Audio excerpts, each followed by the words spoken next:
Buenas tardes, amigos y amigas de las letras. Bienvenidos un viernes más a Pasen y Lean, ese programa, como ustedes ya bien saben, que está dedicado al mundo de la literatura, en el que les ponemos al tanto de las novedades literarias, de los últimos libros salidos al mercado y también de los premios literarios que últimamente, pues aparecen en el panorama español.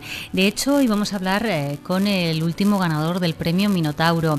Él es José Antonio Fideu, es diplomado en magisterio, escritor, guionista de cómics y autor de los guiones de los cómics Nubilus, Alma y las increíbles aventuras del Duque de Mentira, así como de la novela por entregas Los archivos del Capitán Meteoro. Los últimos años de la magia, como les decía, ha sido premio Minotauro 2016 y es una novela compleja y rica. Les voy a hablar un poco de ella. Nos vamos hasta Londres, hasta 1871.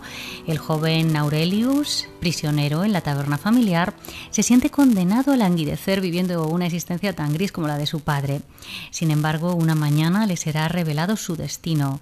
Houdini, el gran mago, anuncia en coloridos carteles su llegada a Londres. A partir de ese momento, la obsesión de nuestro protagonista será presentarse ante él para convertirse en su aprendiz.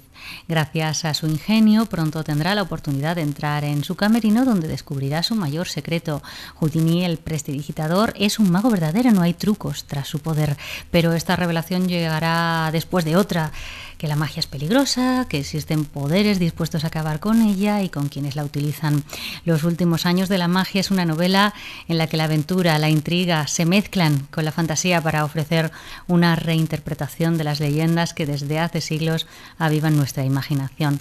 Por ella se pasean personajes reales como Hans Christian Andersen o el mismísimo Nikola Tesla, que conviven con los protagonistas en un mundo en el que todo puede ser posible. Los últimos años de la magia, les vuelvo a repetir, premio Minotauro 2016, es una novela que le hace guiños a los aficionados de la fantasía, que van a disfrutar con esos cameos de los que les hablábamos, porque aparece Drácula, aparece Mina Harker o el mismísimo Gepetto. Hola, ¿qué tal, José Antonio? Nos encanta que estés con nosotros hoy aquí en Pasen y Lean. Hemos estado intentando contactar, pero siempre nos había resultado muy difícil, pero por fin estás aquí en Pasen y Lean. Hola, buenos días. Encantado de estar con vosotros.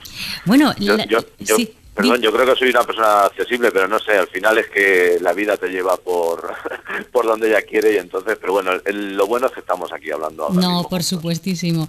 Yo tenía muchas ganas de hablar contigo porque la novela, desde luego, ya desde el principio, desde el título, me parece realmente atractiva. Yo no sé cómo te surgió el argumento de los últimos años de la magia. Bueno, la verdad es que si tengo que decirte cómo me surgió, pues no lo sé. Son, desde luego, para que, como dicen, la inspiración te tiene que pillar trabajando, ¿no? Entonces empecé a pensar en cómo escribir una novela. Yo había leído poco tiempo antes un libro sobre Ray Bradbury que se llama Zen en el arte de escribir, en el cual él contaba que a veces uno de los cuentos que escribía, uno de sus novelas, surgían de una palabra, de una frase. Sí. Y yo tenía en la cabeza 3 palabras o 4 que eran el cazador de hadas, que me parecía que era como muy evocador, muy algo, sí, muy, que era como bonito, ¿no? Y a partir de ahí empecé a pensar en historias en las que ese cazador de hadas podía aparecer. Primero fueron historias de fantasía en las que el protagonista era un hombre o un personaje que se dedicaba en un mundo fantástico a cazar hadas. Pero bueno, poco a poco fui dándole vueltas a esa historia hasta que ese cazador de hadas terminó por ser un villano. Y bueno, pues ahí mezclé las cosas que me gustan, la época victoriana, los cuentos de hadas, la magia, y poco a poco fue surgiendo la historia. En realidad, a mí las historias surgen así, de una semilla o de un hilo del que vas tirando y poco a poco vas uniendo otras cosas y otras cosas y otras cosas, y al final tienes una historia como en los últimos años de la magia. Fíjate que estabas hablando de esa Londres, de esa época victoriana, y de pronto me da la sensación de que es un escenario, 2 escenarios concretamente, ¿no? Trasladarnos en el tiempo y trasladarnos en el espacio, que resultan muy atractivos de narrar para los escritores, pero también de disfrutar por los lectores. Sí, vamos a ver, yo Esta novela la ambienté en el Londres victoriano. Bueno, los personajes luego inician un viaje que los lleva alrededor del mundo y que termina en Nueva York y luego otra vez en Londres, pero el grueso de la novela y el principio y de donde surge todo es ese Londres victoriano, que la verdad es que lo utilicé en primer lugar porque pienso que para la historia es muy apropiado, pero sobre todo una cuestión de gusto, de afinidad. Es un sitio con sus brumas, con su oscuridad, sí, con esas calles empedradas, ¿no? Esas farolas, que es muy atractivo, ¿no? Y todos tenemos en la cabeza pues las obras de Dickens y sí, no sé, es un lugar en el que me apetecería perderme. Y a partir de ahí pensé que si a mí me apetecía estar allí, pues a los lectores también. Aparte es muy sugerente, hay tantas cosas que son las leyendas de Jack el Destripador, sí, la propia arquitectura, todo lo británico, en fin. Es un escenario que a mí me parece muy interesante. Y luego, unido al tema de la magia y de los prestidigitadores y todos estos aspectos que trata la novela, me parecía que era el momento y era el lugar, y entonces no quise desaprovechar la oportunidad de tener un escenario tan chulo, ¿no? Que llama tanto la atención y tan atrayente. Yo quisiera perderme allí 15 días, ¿eh? No, claro, además es el tipo de cosas que uno puede permitirse siendo escritor, ¿no? Ir a donde quiera y trasladarse donde le lleve su imaginación. Bueno, no solo siendo escritor, siendo lector. Sí, lo cierto también es que, claro, la literatura, lo comentaba en Sitges cuando me entregaron el premio, tiene una cierta magia, ¿no? La única manera que tú tienes de, por ejemplo, establecer un diálogo con alguien muerto hace 2000 años, o hace 1000 años, o hace 500 años, la única manera real que tú tienes de escuchar sus pensamientos y sus ideas es la literatura. O sea, que es una forma de espiritismo que es, por así decirlo, real, ¿no? Sí. Yo puedo coger un libro de Cervantes y lo que estoy haciendo es leer sus pensamientos. De la misma manera, nos permite viajar a sitios en los que no hemos estado nunca y en los que jamás estaremos, porque forman parte de la imaginación o porque toda la literatura, por ejemplo, de ciencia ficción, te permite llegar a planetas en los que yo sé que jamás estaré. El cine también, ¿no? Pero entonces tiene ese valor mágico de poder trasladarte en el tiempo y en el espacio y establecer contacto con seres fantásticos a veces, otras veces reales, pero que en el fondo lo que tienen detrás es la mente de un escritor que está también alejado de ti en el espacio y en el tiempo. Entonces, la literatura es, por así decirlo, es el único tipo de magia real, desde mi punto de vista, que existe. Y qué bonito eso que dices. Además, hay algo que estabas hablando y que te quería preguntar a continuación, y es que en los últimos años de la magia no solo permites que la gente viaje en el tiempo, en el espacio, sino que también recuperas a personajes que también nos suenan mucho y que sí, también nos hubiera gustado conocer, ¿no? Hay cameos, por decirlo. No sé si en literatura lo podemos decir también o solo en el cine. Pero tienes a personajes como Drácula, tienes a Mina Harker, personajes que los tenemos ahí en nuestra trastienda y que tú los recuperas para el libro. Claro, mira, yo cuando escribo, la literatura puede ser ¿cómo te diría? Un ejercicio a veces doloroso, solitario, pero para mí es disfrutar. Entonces yo cuando empecé a plantearme la historia, me planteé el introducir una serie de personajes con los que yo tenía cierta afinidad, pero afinidad personal, o sea, personajes, por así decirlo, que me caen bien, ¿no? Nikola Tesla, Andersen, son personajes muy queridos. Y los introduje en la novela. De la misma manera, introduje personajes ficticios que me gustan. Gepetto, ¿qué te voy a decir yo? Pues Sinbad el marino, Caperucita Roja, son personajes que aparecen en la novela.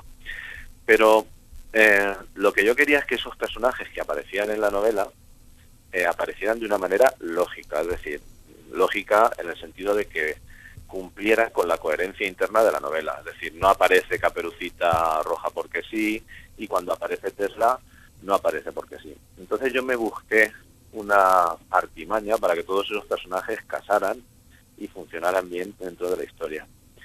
Y habrá que leerlo para, si queréis entenderlo bien, tendréis que leer la novela. Pero básicamente lo que yo cuento en los últimos años de la magia es que todos estos personajes existieron realmente y tuvieron una vida real que no es la que conocemos hoy.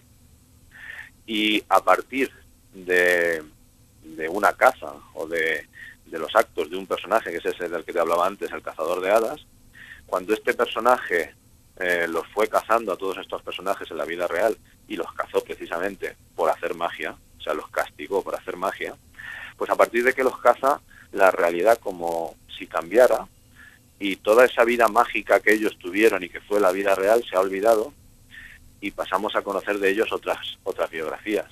Entonces, yo utilicé la magia como recurso para poder utilizar a todos estos personajes de manera real. Cuando en la novela se trata de un personaje mágico, por así decirlo, de un hada, y la realidad, al reconfigurarse, no puede ubicarlo, entonces lo ubica en un cuento de hadas. Entonces, todos los personajes que se supone que conocemos a través de cuentos de hadas, de novelas fantásticas y tal, según los últimos años de la magia, son seres reales que existieron, pero que la realidad los ha colocado en otro lugar. Entonces, yo utilicé esa artimaña, que no quiero explicarla mucho, porque para entenderla bien hay que leer la novela, pero la utilicé para hacer que todos estos personajes pudieran aparecer y su sentido, o sea, fueran coherentes con la historia.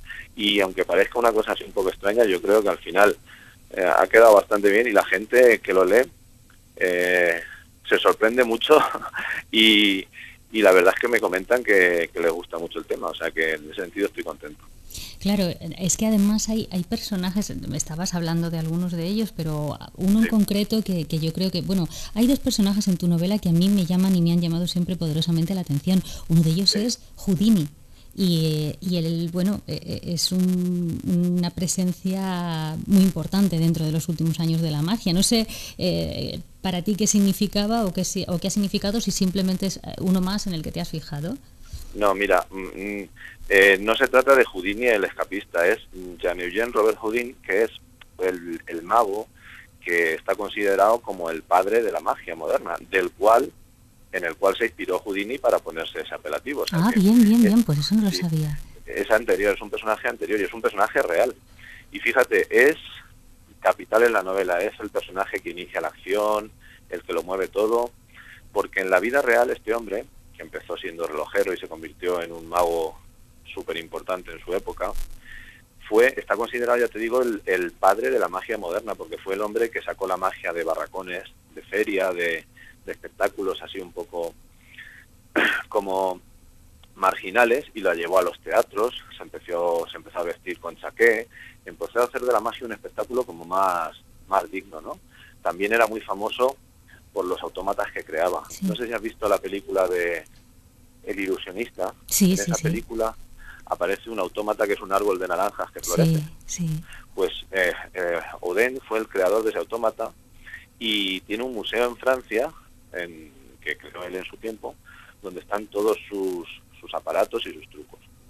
Este hombre, fíjate si fue importante, que en su tiempo Napoleón III lo mandó a Argelia, porque las tribus de Argelia se estaban empezando a rebelar, ¿no? Empezaban a tener sentimientos nacionalistas y tal, y se estaban empezando a rebelar contra Francia. Y él llegó allí, a Argelia, hizo un espectáculo de magia, los franceses lo presentaron como máximo exponente de la magia francesa, y todos los mulás, que eran los líderes religiosos y medio hacían creer, ¿no?, que eran magos y tal, la gente de allí, quedaron tan impresionados por el espectáculo de este hombre, que era capaz de detener una bala con los dientes, que era capaz de levitar, que le rindieron pleitesía. Y entonces, por así decirlo, acalló una rebelión con su magia. O sea, te doy una idea, esto te lo cuento, se cuenta también un poquito en la novela con más detalle, para que veas la importancia que tuvo este hombre en su época. Y hoy en día, muchos trucos de estos que vemos en espectáculos de magia, cuando vemos a una mujer o a un hombre levitar apoyado en una escoba, o cuando vemos que una caja cambia de peso, todos estos trucos los creó él. Entonces este personaje, cuando yo empecé a buscar un mago, yo quería un mago que hubiese sido real, pero que en mi novela fuera mago verdadero. Y entonces empecé a investigar y ya la biografía de este hombre me pareció impresionante. Pero luego es que cuando vi fotos y lo miré a los ojos, Y él me miró, dije, este es el personaje, porque es un hombre sinceramente impresionante, ¿eh? Su biografía valdría para escribir no una, sino 10 novelas. Y yo lo utilizo como ya te digo, como el motor y como el personaje a partir del cual surge toda la historia. Es muy interesante cómo lo cuentas, porque a mí siempre me gusta enterarme de la trastienda del escritor y ver cuál ha sido el proceso de documentación, que por lo que veo ha sido arduo, porque igual que te conoces esta vida como decías, solamente va a aparecer un poquito de esa vida en la novela, pero tú la conoces bien. Imagino que te habrá ocurrido con todo lo demás, o sea, ambientación, resto de personajes, un proceso de documentación intenso. Claro, fíjate, para mí no es, tú has dicho arduo, pues bueno, sí, es trabajoso y tal, pero también lo disfruto, ¿no? Porque es una manera de introducirme en ese mundo que tanto me gusta. Pero es cierto que cuando tú escribes una novela de época victoriana, o de cualquier otra época, pues tienes que investigarlo todo, desde, yo qué sé, fíjate, cosas tan sencillas como la moneda. Saber si en aquella época pagar con 1 libra era mucho, o pagar con 1 libra era poco. Claro. Entonces tienes que investigar cuál era el sueldo, el salario mínimo en aquella época, tienes que investigar cómo eran las viviendas, cómo eran las ropas, los tejidos que usaban, las lámparas, no sé, cualquier cosa, los medios de transporte. Entonces es verdad que es, no sé si es una tarea a la que tienes que dedicarle tiempo, y aún así seguramente pues habré metido la pata en algún lado, ¿no? Pero es algo que también disfruté mucho. Claro. Es como ir a aquel Londres y visitar, yo qué sé, las tiendas, los comercios, ver cómo vestía la gente. Es como un poquito meterte por los recovecos de aquella vida y vivirla, ¿no?, de alguna manera. Y la verdad es que disfruté mucho. Y con las biografías, pues igual, ya te digo, son personajes que yo, por los cuales sentía mucha admiración. Fíjate, en la novela aparece hasta Buffalo Bill, que dirás, bueno, parece que no pega mucho. Por la exposición universal, quizás.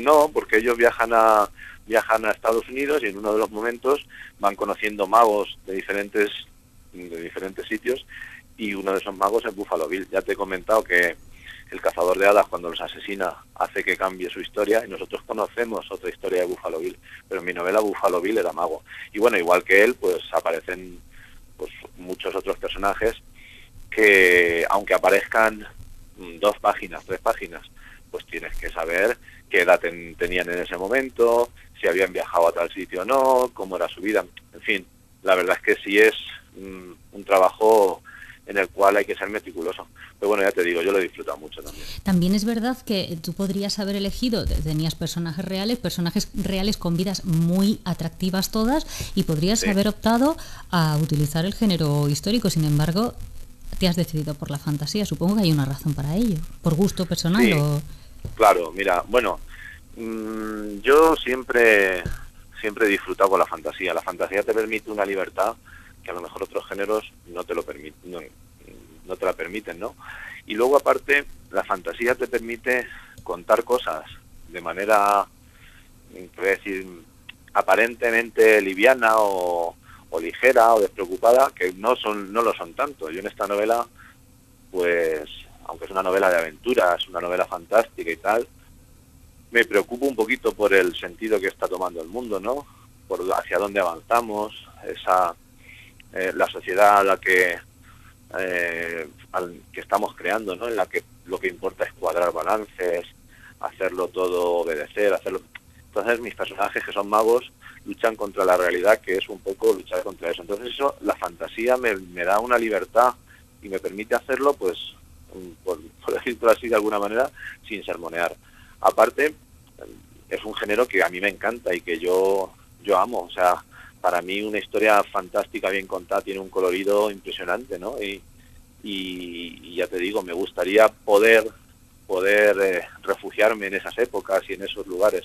En realidad, para mí, lo que yo pretendo ofrecer con mi novela es eso, un refugio en el que el lector durante un tiempo pueda esconderse o pueda ser feliz durante un rato, ¿no? Y la fantasía es un género que siempre me ha encantado y lo utilizo por eso, en primer lugar porque me gusta mucho, pero también por la libertad que que me permite hablar de lo que yo quiera y en cualquier momento. Sí, la magia es que es un engrudo que te permite pegar casi cualquier cosa, ¿no? Y eso está muy bien. Es curioso porque casi parece como que te puedes inspirar en la más cruda realidad y en el informativo para crear tu fantasía, ¿no? Claro. Mira, cualquier, no sé en los demás escritores, pero en mi caso, cualquier obra de las que yo he escrito, y son todas de género fantástico, tienen detrás la vida. Es decir, surgen de mí, ¿no? De mis vivencias, de mis experiencias. Muchos de los personajes que aparecen en las novelas son personajes con los que yo convivo. Situaciones que yo veo en las novelas o que yo describo en las novelas son situaciones que yo he vivido o que yo veo. Entonces yo creo que para que una historia de verdad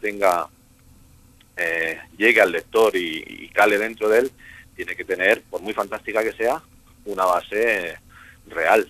Aparte de esto, yo pienso que si el lector comienza una historia y entra a través de la propia realidad, es decir, de un escenario que no es muy fantástico, el lector al principio se va a sentir como más cómodo porque va a estar en un territorio que conoce, claro, que no le es muy ajeno. Por ejemplo, pasa con las novelas de Harry Potter, ¿no? Por nombrar unas, ¿no? Sí. En las cuales el protagonista es un niño normal, con sus problemas normales, bueno, normal entre comillas, pero que vive en un entorno real, y a partir de ahí J.K. Rowling te conduce hacia su magia, y yo pretendía hacer un poquito esto también, ¿no? Entonces sí, me inspiro en la realidad, parto de la realidad, y luego la realidad está en mí, y la novela es un trozo de mi alma, ¿no? Por así decirlo, o sea que no puede ser de otra manera. ¿Qué diferencias encuentras a la hora de enfrentarte al proceso de creación de un guión, por ejemplo? Porque tú haces un poco de todo, combinas diferentes actos creativos con el de la novela. No sé si te enfrentas de la misma manera, se hace de manera distinta. Yo nunca he escrito guión, así que dime. Pues básicamente es igual, ¿sabes? Mi proceso creativo, como te he dicho, es empezar a partir de una idea pequeña, ir rumiándola, dándole vueltas, pensándola, hasta que tengo más o menos la historia, pienso en unos personajes, les pongo un rostro, casi que les pongo hasta una voz, busco su biografía, ¿no? Y a partir de ahí, pues, es hacer una especie de sinopsis o guión, que es igual para un cómic que para una novela. La diferencia está luego en la manera en la que tú, por así decirlo, te expresas en un medio o en otro. Claro. En la novela utilizas, por así decirlo, un lenguaje diferente, y en el cómic, pues quizá eres más concreto. Viñeta 1, plano general, aparece un Londres nublado o cubierto por la niebla, pero luego es igual, ¿no? Utilizas diálogos de personajes. En realidad son procesos muy parecidos. Hay quizá al final una diferencia a la hora de poner en limpio, por así decir, la historia, pero por ejemplo, en mi primera novela, Nubilus, fue también guión para cómic, y prácticamente el proceso fue el mismo. Cuando yo tenía la idea, hice el guión para cómic, y ese mismo guión me sirvió para escribir la novela, o sea que son procesos muy similares. Claro, el lenguaje en la novela pues claro, está mucho más cuidado, más medido, es otro, porque en un guión para cómic lo único que tú pretendes es transmitir de manera clara una información para que un dibujante lo entienda y lo plasme. Y en cambio en la novela pues yo intento cuidar el lenguaje, no sé, es diferente. Pero vamos, el proceso básicamente de creación es el mismo. No hay mucha diferencia. Y me imagino, porque claro, les recuerdo a los oyentes que estamos hablando de una novela de los últimos años de la magia que ha recibido el último premio Minotauro, que además lo entregan en un festival de la relevancia que tiene el Festival de Sitges. Una responsabilidad, supongo, también. Sí, claro, fíjate, madre mía. Yo siempre he sido aficionado al cine fantástico. Desde pequeño he visto en los noticiarios, en los telediarios, pues que hablaban del Festival de Sitges, de las películas que proyectaban, todo ese glamour, ¿no? Esa gente allí. Para un aficionado al género fantástico es como, yo qué te voy a decir, pues como la Meca, ¿no? Y por unas circunstancias o por otras nunca había podido ir. Primero porque eres pequeño, eres un niño y no puedes. Después eres un adolescente y no tienes capacidad económica a lo mejor para ir. luego la vida te va llevando, te haces mayor, trabajas, en fin, por circunstancias yo nunca había podido ir. Entonces, ya que te entreguen un premio como el Minotauro, que es uno de los premios más importantes en género fantástico en castellano, al que se han presentado 600 obras. Cuando me lo dijeron no me lo podía creer. Sí. Este año, 600 obras de Israel, de Sudamérica. Entonces, para mí fue pues increíble, ¿no? Ten en cuenta que yo soy un maestro de Albacete que escribe por amor al género, ¿no? Entonces, para mí fue una alegría tan grande, pero es que a esta alegría de ganar el premio Minotauro se le suma el hecho de que me lo entreguen en Sitges. O sea, fue como un sueño cumplido, ¿no? Llegar allí al hotel Meliá y entrar en la sala y ver tanta gente. No estaban esperando por mi novela, no era por una proyección de una película, pero bueno, me entregaban el premio allí. La portada de mi novela proyectada en la pantalla, en fin. Genial. Fue un sueño hecho realidad. Sí, porque además es una portada preciosa. Yo creo que tiene mucho la ambientación de la novela, ¿no? Sí. La verdad es que en Minotauro todos han hecho un trabajo espectacular, con un montón de cariño, un montón de mimo. Y la parte gráfica es que es muy bonita. Tú, yo qué sé, las guardas, el interior, los detalles en dorado. Y como tú dices, es muy evocadora de aquellas novelas de Julio Verne, de aquella época, que tiene mucho que ver también la novela con Julio Verne y con todos estos escritores del 19. O sea que estoy súper contento. La verdad es que para mí tener el libro entre mis manos es, pues ya te digo, un sueño hecho realidad. Estabas nombrando, lo has dicho tú, pero yo te lo quería preguntar. Trabajas como educador y como escritor. No sé, yo siempre que os entrevisto y tenéis varias profesiones, me pregunto cómo aprovecháis el tiempo, o sea, ¿de dónde lo sacáis? Bueno, pues mira, es complicado porque aparte de ser docente, como te digo, y escritor, tengo otra profesión que es mucho más, que me requiere mucho más tiempo, que es la de ser padre. Sí, ya me imaginaba. Sí, entonces las tres son muy placenteras, ¿no? Me hacen ser inmensamente feliz. Entonces, cuando una cosa te hace inmensamente feliz, pues sacas tiempo de donde sea. Yo es cierto que hay noches a las 12:30 de la noche que no he parado de trabajar desde las 7 de la mañana, pero bueno, en fin, es así. También he de reconocer que tengo mucha suerte porque mi mujer ama también es docente, también ama su trabajo, pero también ama la literatura y me ayuda, colabora conmigo, o sea que en ese sentido estoy muy contento. Pero bueno, yo dedico todos los días 3-4 horas a la literatura, otras 2 o 3 a preparar mis clases, más luego, y la verdad es que no me pesa. Yo, si el día tuviera 30 horas, las emplearía también igual. Las usaría.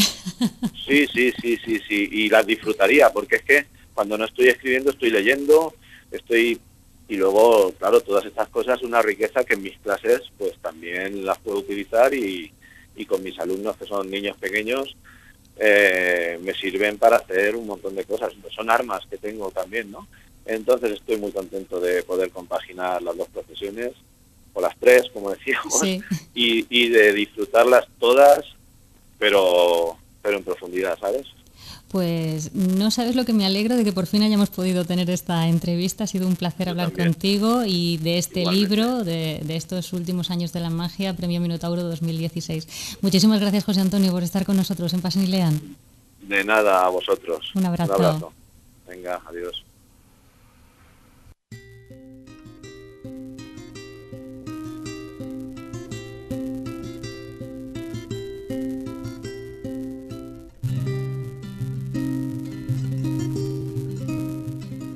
El lenguaje es el vestido de los pensamientos. Samuel Johnson.